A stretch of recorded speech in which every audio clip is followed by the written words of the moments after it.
सभी का NDA mathematics channel में स्वागत है। यहाँ पर आज हम भारतीय संविधान की सीरीज को शुरू करने वाले हैं। तो भारतीय संविधान को पढ़ना क्यों जरूरी है? क्योंकि जितने भी कॉम्पिटिटिव एग्जाम्स होते हैं हर जगह भारतीय संविधान से संबंधित प्रश्न पूछे जाते हैं। और एक बात है कि हम अपने भारतीय संविधान को जरूर जानना चाहिए, यानी अपने भारतीय संविधान के बारे में हमारे पास अवश्य जानकारी होनी चाहिए। इसलिए आज हम भारतीय संविधान की सीरीज को शुरू कर रहे हैं। ये जो हमारा भारतीय संविधान है ये सभी परीक्षाओं के लिए महत्वपूर्ण है। और आज जो हम स्टार्ट करेंगे वो भारतीय संविधान में संविधान सभा को पढ़ेंगे। संविधान सभा में जैसे इसका निर्माण किसके द्वारा किया गया, कब हुआ, और जो भी इससे महत्वपूर्ण तथ्य बनेंगे उनके बारे में जानकारी को हम प्राप्त करेंगे। तो ये हमारा भारतीय संविधान का भाग 1 है।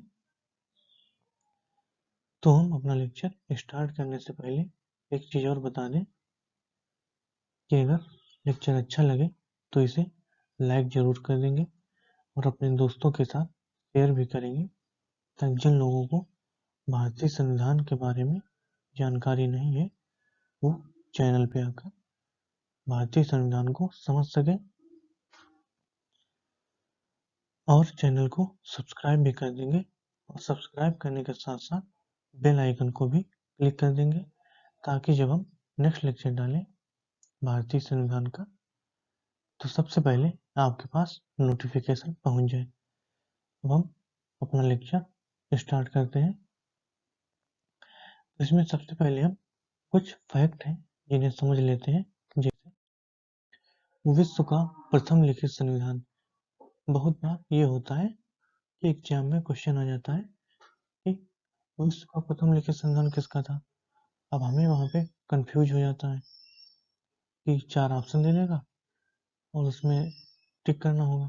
तो यहाँ पे हम उसको भी डिस्कस कर लेते हैं। तो पहला क्वेश्चन है हमारा, विश्व का प्रथम लिखित संविधान। तो विश्व का प्रथम लिखित संविधान था अमेरिका का। लेकिन एक चीज और है, अगर हमसे एशिया का प्रथम लिखित संविधान पूछ दे कि एशिया का प्रथम लिखित संविधान क्या था, विश्व का तो हो गया, लिखित संविधान अमेरिका ने सबसे पहले बनाया। लेकिन जो हमारा महाद्वीप है एशिया, तो यहाँ का प्रथम देश कौन सा था जिसने अपना लिखित संविधान बनाया? तो ये था जापान। यहाँ से एक क्वेश्चन और आ सकता है कि जापान ने किस सन में अपना लिखित संविधान बनाया? तो ये अगर आप लोगों को पता है तो इसको कमेंट करेंगे, इसका आंसर हम थोड़ी देर बाद बताएंगे। तो अब हम आते हैं अपने चैप्टर में, संविधान सभा। तो अगर हमसे कोई पूछे कि संविधान सभा का निर्माण किसके द्वारा किया गया, तो संविधान सभा का निर्माण हुआ था कैबिनेट मिशन के द्वारा। अब ये कैबिनेट मिशन क्या था? तो कैबिनेट मिशन जो था ये लंदन में बनाया गया था। ये भारत में नहीं बनाया गया था, लेकिन भारत के लिए बनाया गया था। तो इसका उद्देश्य क्या था? भारत में संविधान सभा का निर्माण करना। अब इस कैबिनेट मिशन के बारे में थोड़ी सी जानकारी प्राप्त कर लेते हैं। तो काफी टाइम एग्जाम में क्वेश्चन आया है कि संविधान सभा का निर्माण किसके द्वारा हुआ, तो कैबिनेट मिशन के द्वारा हुआ। तो हम कैबिनेट मिशन के बारे में अगर कोई क्वेश्चन आएगा तो उसको कैसे हैंडल करेंगे उसे देखते हैं। तो यहाँ से कैबिनेट मिशन के बारे में क्या क्या पूछा जा सकता है कि इसकी स्थापना कहाँ हुई। तो इसकी स्थापना हुई थी लंदन में। जो भी हम बोल रहे हैं उसको कॉपी और पेन लेके बैठेंगे, उसमें नोट करते जाएंगे। तो कैबिनेट मिशन की स्थापना लंदन में हुई। अब अगर पूछते इसकी स्थापना कब हुई, तो इसकी स्थापना हुई थी 19 फरवरी 19 फरवरी 1946 ईस्वी को। ना कुछ भी हम बोल रहे हैं, एक कापी पेन लेके नोट करते जाएंगे और अपने अच्छे से नोट्स तैयार कर लेंगे। तो सबसे पहले हमने पढ़ा संविधान सभा। संविधान सभा का निर्माण किसके द्वारा हुआ? कैबिनेट मिशन के द्वारा हुआ। अब कैबिनेट मिशन कहाँ बनाया गया? लंदन में बनाया गया। 19 फरवरी 1946 ईस्वी में बनाया गया। अब इसके उद्देश्य पे हम बात करते हैं। इसका उद्देश्य क्या था? तो इसका उद्देश्य क्या था? इसका उद्देश्य था भारत में आकर संविधान सभा का निर्माण करना। क्या था? संविधान सभा का निर्माण करना। अब ये संविधान सभा के निर्माण के लिए भारत आएगा। तो ये भारत कब आएगा? यानी कैबिनेट मिशन लंदन में स्थापित हो गया, उसके बाद ये अपने उद्देश्य को पूरा करने के लिए यानी संविधान सभा का निर्माण करने के लिए भारत आएगा। तो ये भारत कब आया? ये भारत को आया था 24 मार्च 1946 ईस्वी को। 24 मार्च 1946 ईस्वी को। अब भारत में आने का उद्देश्य क्या था? तो वो था संविधान सभा का निर्माण करना। तो संविधान सभा के निर्माण करने के लिए ये अपने ये जो है अपना कार्य प्रारंभ करेगा। तो ये संविधान सभा के निर्माण की रिपोर्ट कब देता है? तो ये तिथि थी, यानी संविधान सभा के निर्माण की रिपोर्ट यहाँ पे लिख लेंगे। ये रिपोर्ट देता है संविधान सभा के निर्माण की 16 मई 1946 ईस्वी को। 16 मई 1946 ईस्वी को, यानी 2 महीने के अंदर ही ये अपनी रिपोर्ट दे देता है। किसकी? संविधान सभा की निर्माण करने की।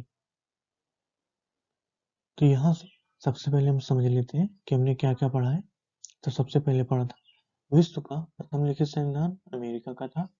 एशिया का प्रथम लिखित संविधान किसका था? जापान का था। और इसने अपना संविधान कब बनाया? तो ये बनाया था 1860 ईस्वी में, यानी जब हमारा स्वतंत्रता संग्राम हो रहा था 1857 ईस्वी में। फिर 2 साल बाद इसने अपना संविधान क्रिएट कर लिया।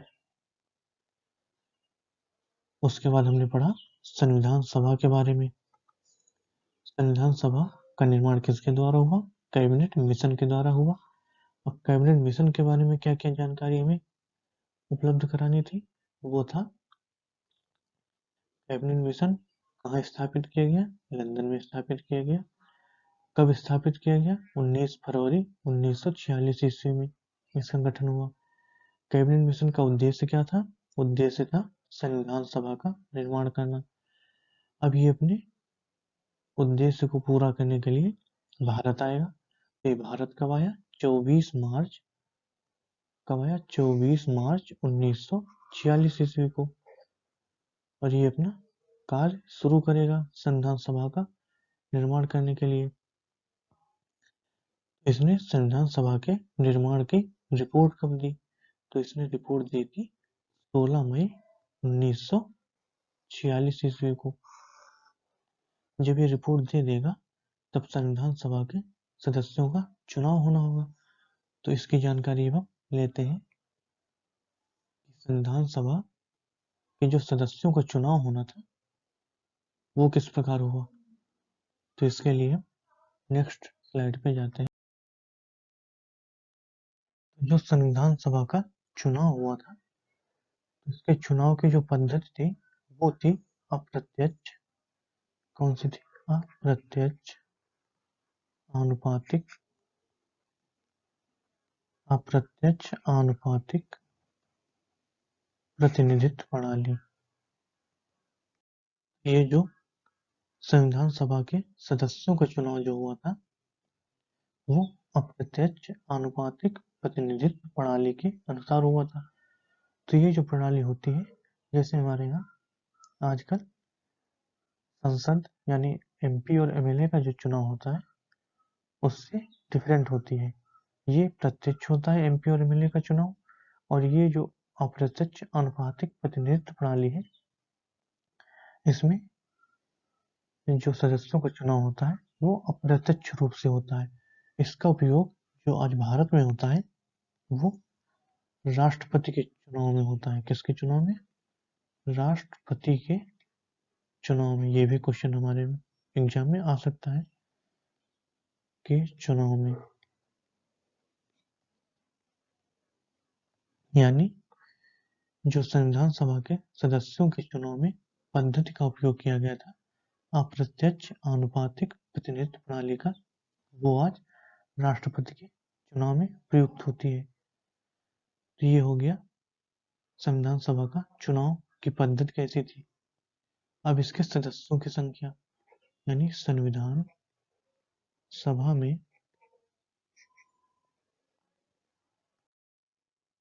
तो संविधान सभा में सदस्यों की संख्या कितनी थी? ये संख्या हमारी डिपेंड थी कि उस समय यानी संविधान सभा के निर्माण के समय भारत की जनसंख्या कितनी है। तो अगर किसी को पता है तो कमेंट करके बताएगा कि संविधान सभा के निर्माण के समय भारत की जनसंख्या कितनी थी। तो आप लोग कमेंट कीजिए, हम भी बताएंगे। तो जो संविधान सभा में सदस्यों की संख्या थी वो थी 389। तो ये 389 जो संख्या थी इसका आधार क्या था, यानी ये किस आधार पर रखी गई कि 389 ही होगी। तो इसके लिए हम जाते हैं कि भारतीय संविधान के निर्माण के समय भारत की जनसंख्या कितनी थी। तो भारत की जनसंख्या उस समय लगभग 39 करोड़ थी। कितनी थी? 39 करोड़। यानी जो ये भारत की जनसंख्या थी इसी आधार पर हमारे संविधान सभा के सदस्यों की संख्या का निर्धारण किया गया। तो किस आधार पर किया गया होगा? तो ये किया गया था, यहाँ से इधर लिख लेंगे नीचे, इसका निर्धारण किया गया था 10 लाख जनसंख्या पर। यहाँ पे 10 लाख जनसंख्या पर एक मतलब एक व्यक्ति होगा संविधान सभा का, एक सदस्य। यहाँ पे लिख लेंगे एक सदस्य। तो यहाँ से आया कि 10 लाख की जनसंख्या पर संविधान सभा में एक सदस्य चयनित किया जाएगा। तो उस समय 39 करोड़ से थोड़ी कम जनसंख्या थी, इसीलिए 389 संविधान सभा में सदस्यों की संख्या रखी गई।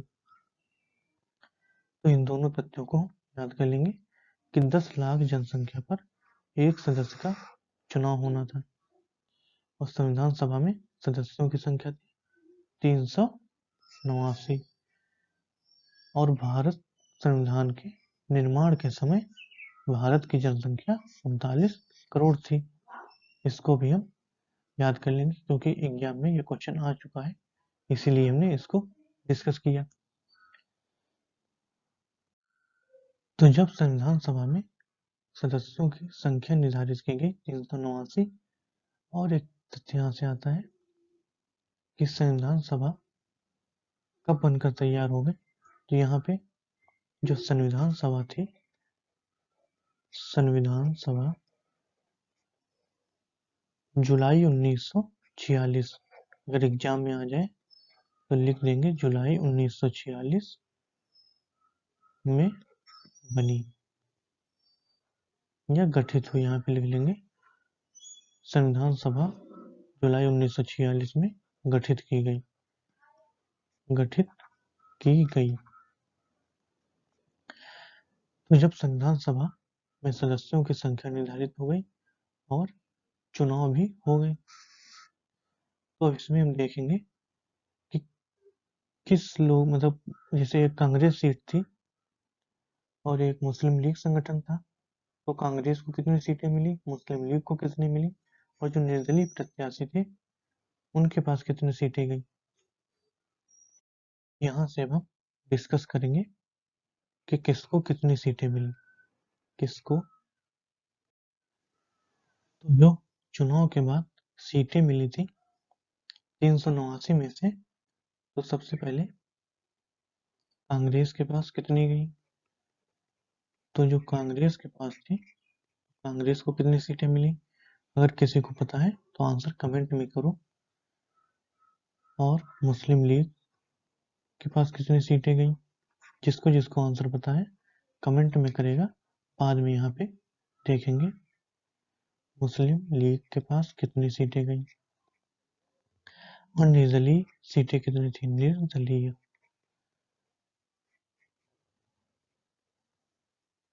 आप लोगों ने कमेंट कर दिया होगा जिसको जिसको पता है कि कांग्रेस को कितनी सीटें मिली, मुस्लिम लीग को कितनी मिली और निर्दलीय सीटें कितनी थी। तो पहले कमेंट करेंगे, वीडियो को पॉज कर देंगे। तो यहाँ पे कांग्रेस को जो सीटें मिली थी वो थी 308, यानी 308, और मुस्लिम लीग के पास 73 सीटें थी और निर्दलीय जो थी वो 8 सीटें थी। यहाँ से जब हम ऐड करेंगे तीनों को तो हमारे पास टोटल सीटें आएंगी 389। तो ये हो गई जिनको जिनको सीटें मिली।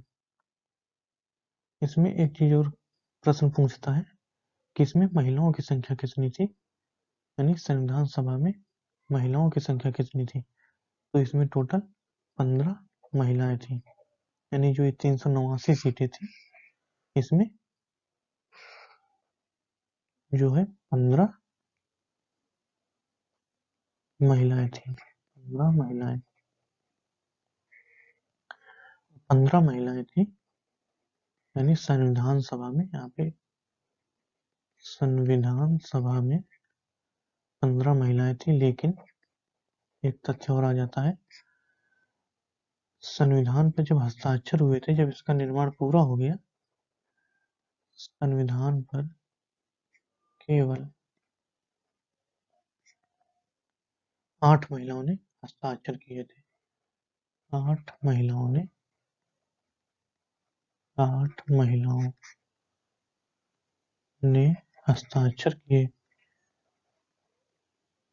यानी संविधान निर्माण के समय 15 महिलाएं थी, लेकिन संविधान जब बनकर तैयार हो गया तब संविधान पर केवल 8 महिलाओं ने हस्ताक्षर किए थे, हस्ताक्षर किए थे। तो इसे भी नोट्स कर लेंगे, नोट्स में डाल लेंगे अपने, और जितना भी हम बोल रहे हैं या जितना भी हम नोट कर रहे हैं इस पे, ये सब कॉपी और पेन लेके बैठेंगे, उस पर नोट करते जाएंगे, क्योंकि यहाँ से बाहर कोई भी क्वेश्चन नहीं आने वाला है। संविधान सभा में, संविधान सभा में, यहाँ पे संविधान सभा में 15 महिलाएं थी, लेकिन संविधान पर केवल 8 महिलाओं ने हस्ताक्षर किए थे। अभी हम इसको भी बताएंगे, नेक्स्ट लेक्चर में बताएंगे कि संविधान पर, ये जो संविधान हमारा बना था, इसमें कुल कितने लोगों ने हस्ताक्षर किए और पहले हस्ताक्षरकर्ता कौन थे। तो अगर आप लोगों को पता है कि पहले हस्ताक्षरकर्ता कौन थे तो आंसर को कमेंट करेंगे। एक चीज और बता दें कि ये पीटी नेहरू नहीं थे, यानी जो संविधान बनकर तैयार हो गया उस पर पीटी नेहरू ने पहले हस्ताक्षर नहीं किए थे। पहले हस्ताक्षर किसने किए थे उसको आप कमेंट में लिख दें। और अगर सेशन अच्छा लग रहा है तो इसको लाइक कर देंगे और दोस्तों के साथ शेयर भी करेंगे और सब्सक्राइब भी करते जाएंगे, चैनल को सब्सक्राइब भी कर देंगे और साथ में बेल आइकन को जरूर क्लिक कर देंगे। तो यहाँ से हमने पढ़ लिया कि किसको कितनी सीटें मिली और इसमें महिलाओं की संख्या कितनी थी। यहाँ से हम एक चीज और समझते हैं कि जो संविधान सभा में सदस्यों की संख्या का निर्धारण हुआ था, उसमें ऐसी कौन सी रियासत थी जहां से कोई सदस्य नहीं था। तो ये रियासत थी हैदराबाद। हैदराबाद यानी हैदराबाद से कोई सदस्य संविधान सभा में नहीं था। कोई सदस्य, ये सभी क्वेश्चन एग्जाम में आए हुए हैं और ये फैक्ट है जहां से हर बार क्वेश्चन पूछे जाते हैं। अब यहाँ से एक क्वेश्चन और बन जाएगा कि ऐसी कौन सी रियासत थी जहां से सबसे ज्यादा सदस्य संविधान सभा में चयनित हुए। संविधान सभा में चयनित हुए, ये रियासत थी मैसूर रियासत। तो मैसूर रियासत से सबसे अधिक सदस्य चयनित हुए थे। सबसे अधिक सदस्य, हमसे अगर सदस्यों की संख्या पूछ ली तो सदस्यों की संख्या कितनी थी। तो सदस्यों की संख्या थी 7। यानी अगर क्वेश्चन आता है कि सर्वाधिक सदस्य किस देशी रियासत से थे, तो ये थी मैसूर। और जहां से कोई सदस्य नहीं था, तो ये थी हमारी हैदराबाद रियासत, जहां से संविधान सभा में कोई भी सदस्य नहीं गया था। और सबसे ज्यादा मैसूर रियासत से संविधान सभा में सदस्य थे, इनकी संख्या थी 7। हमारा नेक्स्ट टॉपिक है संविधान सभा के कुल अधिवेशन। तो यहाँ पे संविधान सभा की कुल अधिवेशनों की संख्या कितनी थी, यानी संविधान सभा के निर्माण के बाद संविधान के निर्माण के लिए जो अधिवेशन किए गए उनकी संख्या कितनी थी। जिसको भी पता है वो इसके आंसर को कमेंट बॉक्स में लिखेंगे। अगर सेशन अच्छा लगा हो तो सेशन को लाइक भी कर देंगे और ये जो लेक्चर है इसके लिंक को शेयर करेंगे अपने दोस्तों के साथ। शेयर करने से जिनको भी इस प्रकार के क्वेश्चंस की जानकारी नहीं है या वो अपने संविधान को जानना चाहते हैं, तो ये आपकी थोड़ी सी सहायता से वो संविधान, अपने भारतीय संविधान को जान सकेंगे। और अगर चैनल अच्छा लगा हो, लेक्चर अच्छा लगा हो, तो चैनल को सब्सक्राइब भी कर देंगे। और सब्सक्राइब करने के साथ साथ जो बेल आइकन होती है उसको भी क्लिक कर देंगे। इससे क्या होगा, जब हम नेक्स्ट लेक्चर डालेंगे संविधान यानी भारतीय संविधान का, सबसे पहले आपके पास नोटिफिकेशन पहुंच जाएगा। तो इसके आंसर को कमेंट करना ना भूलें कि संविधान सभा के कुल अधिवेशन कितने हुए थे। तो इसके आंसर को कमेंट करेंगे और सही होगा या गलत तो हम रिप्लाई में आपको बता देंगे, नहीं तो यहीं से हम अपना नेक्स्ट लेक्चर स्टार्ट करेंगे।